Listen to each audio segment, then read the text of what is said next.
زه اوس هم تاسو ته دا وایم تاسو پښتانه خلک یې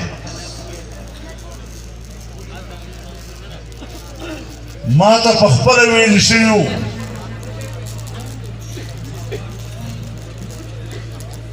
چې موږ په دغه صوبه کې د پی ټي آی حکومت دې دپاره جوړ کړ چې د پښتنو په سیمه کې د مذهب جرړې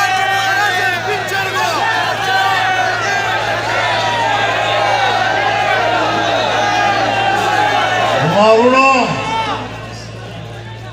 په تمام سیاست د دغه پارټۍ په یو ټکي کې نښتی ده بس بل ته غل وایه نه نظریه شته نه پروګرام شته نه عقل شته نه اهلیت شته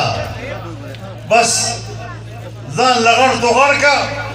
نو ته د نوي تهذیب نماینده یې زموږ تهذیب یې برباد که زموږ نوی نسل یې برباد که هغه یې بد اخلاقه که هغه یې د مور او پلار نه باغي که هغه یې د معاشرې نه باغي که د اسلام او د هر قسم پابندۍ او د اطاعت نه یې وایسته او چې هر څه بغاوت یې د مذهب نه وکړه بیا وایي زه ریاست مدینه جوړوم دا شکلونه وګوره او ته ریاست مدینه وګوره چه نسبت خاک را با عالم پاک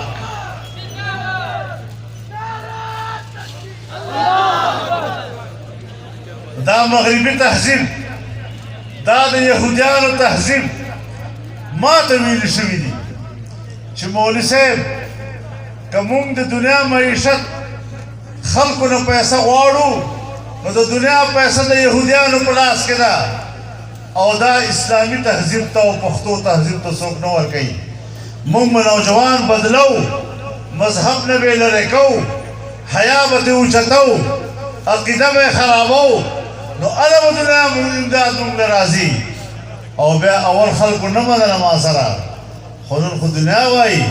چې اسرائیل هم امداد ورکوو او انډیا هم امداد ورکوو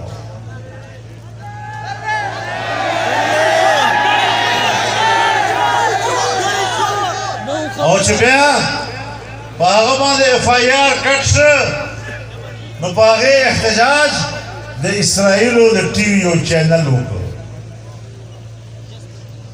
په دوی ولې ګرانې ته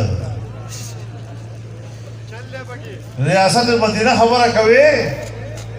او بیا تا ریاست مدینه په اسرائیل باندې ډېره ګرانه ده ولې اخر اسرائیل او ملګري په سټیج باندې بې حیایي ده ځوانې ښځې ګډوي هغو رقص سرود وي او بله پرې لیکلي امر بالمعروف او نهی عن المنکر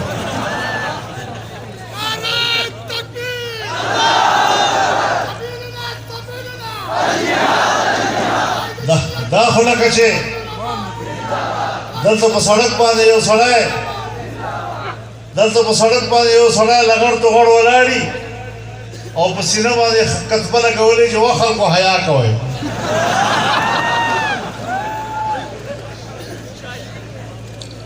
ورونو دا معمولي خبره نه ده نن دنیا اسلام ته یو ځای ده اسلام ختمول عمران خانه دا د جنکو میدان نه ده جمعیت خو د نوجوانان پکارېږي دا نظام پکارېږي دا د دغو نوجوانانو میدان ده اسلام آباد ځمکه ګرمه شوه ما ویلي وو چې ستا یوتیانو تلې چې کوم د ډېرې پستې دي په دغې تورې ځمکې باندې نه شي کېدی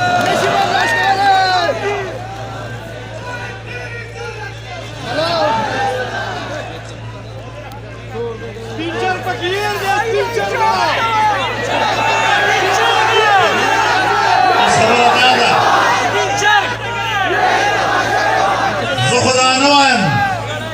زموږ ادارو وویل چې تا اسرائیل نے پیسے اخذ دی تا امریکہ نے پیسے اخذ دی تا یورپ نے پیسے اخذ دی تا انڈیا نے پیسے اخذ دی اور دا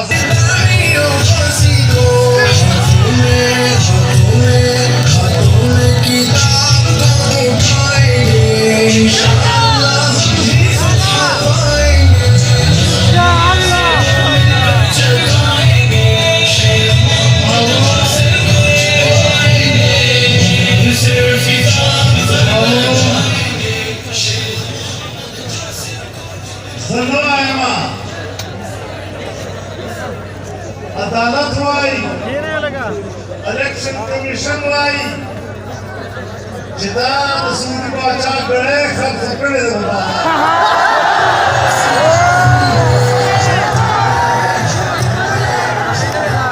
تو سخانے میں دکھا کرے دا